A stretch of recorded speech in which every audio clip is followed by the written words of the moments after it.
the culture is that you're going to do something really serious, that you're going to be participating in something that's unbelievably important to the culture and also very, very serious. And there's the healing aspect of it, and then there's also the learning aspect of it. And learning means having experiences that you didn't have before.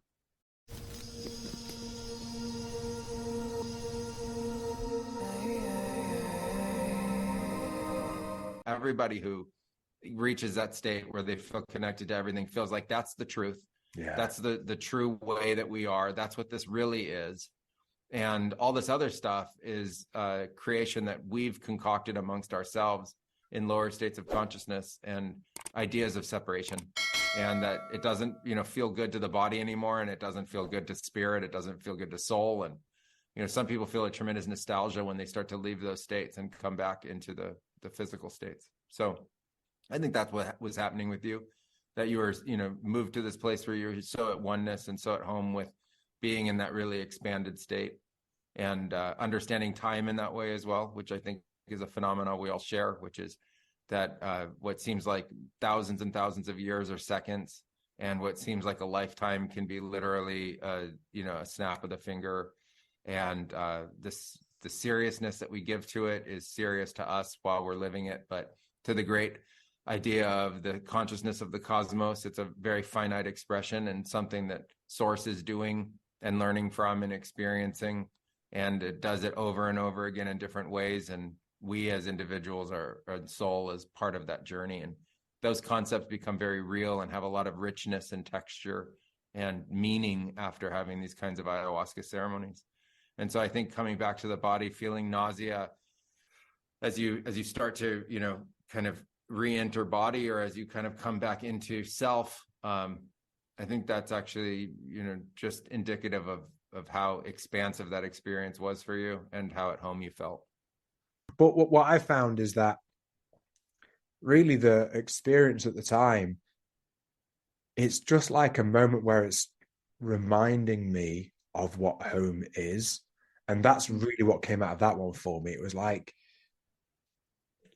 allowing me to see almost what I really needed to see, to know, to feel, so that I can now move forward with my life and really not almost slip out of the memory of that. And how do I incorporate practices to stay connected to what I felt and to what I know to be true?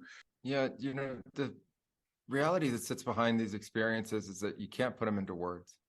And there's a culture in the Amazon where this came from that's not about it's not about any way that Westerners frame taking substances. It's not a drug culture, and it's not a reductionist pill culture, and it's not a sit back and relax and go on a just hang out with your friends kind of and drink a few beers culture. It's its own culture, and I think that has to be respected and understood. And the culture is that you're going to do something really serious, that you're going to be participating in something that's unbelievably important to the culture and also very, very serious. And there's the healing aspect of it, and then there's also the learning aspect of it. And learning means having experiences that you didn't have before. That's how they relate to it. So the ones that you highlight from your experience are experiences you hadn't had before, connecting you to past lives and connecting you to other forms of existence. And they just say that's learning. So now you've learned. And some of it's awakening, and some of it is connecting to things that are just deep within us. Some of it's exploring mysteries that we don't have answers for yet. And some of it is tapping into the deepest core of our own mythologies, like light versus dark and angels and demons, and figuring out where all that comes from and what to do. Like, I love how you said you gave demons love and they burst into light. And we had that same experience, and that was not something we were taught to do from the traditions. And so you give up the fight and you give them light, and they came to you for love in the first place, and they stopped being something that was negative and harming. And that idea of understanding where soul comes from and the purpose of soul in kind of the great cosmic reality being something more than just being isolated here of Earth and sort of, cast away from whatever to live here, or having an ego ride, or, what seems like a suffering life purpose, like a just come here to suffer and forget, is something I think that's also shared amongst a lot of us who've had these experiences, that We see that there's something much greater and purpose to life itself, and that comes from really the universe, and it's something that can be shared. And I feel with you that desire for others to be able to understand that there is something so much more beautiful about life, and that's something that we can ultimately share and create together, but you have to have the experience. I think one of the hardest things in the last 20 years has been trying to share with people what this is like when they can't have the experience to understand. And what ultimately changes is the mythology that we live by. So what underpins our ideologies is a mythology.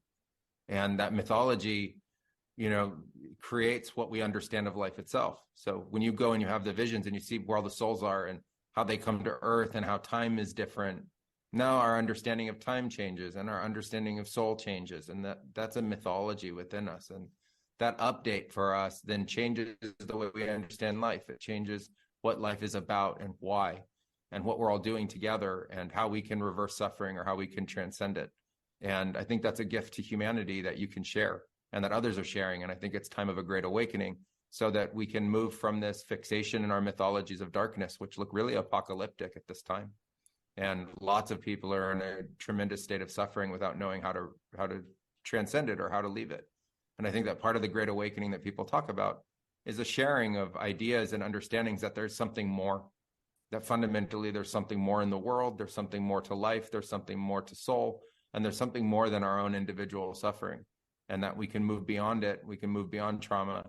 And when we do, that mythology that we're living in that keeps us stuck in one place, in that kind of internal suffering that seems to perpetuate, that we have an ability to transcend it, and that we can ultimately transcend it together.